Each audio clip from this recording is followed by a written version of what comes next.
Mat meni yitirdi Gülgün çöreğin anlana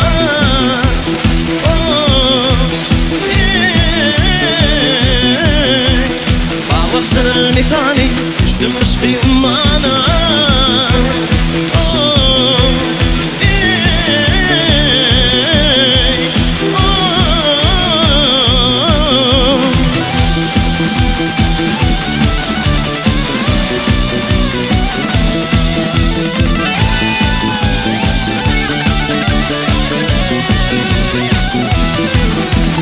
Bir yar duş ettin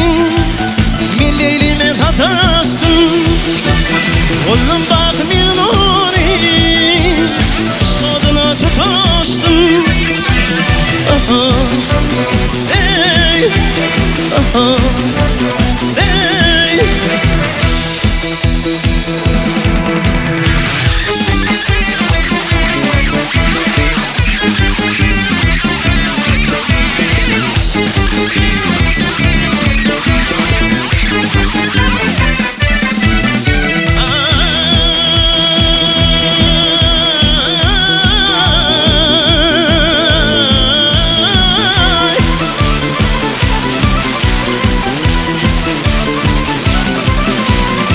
Mat meni yitirdi Gülgün çöreğin anlana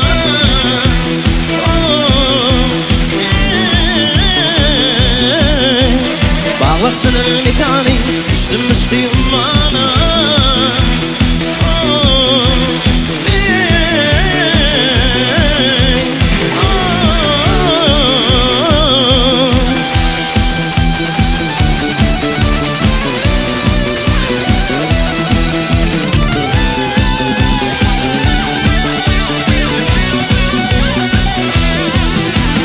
Bir yar duş ettin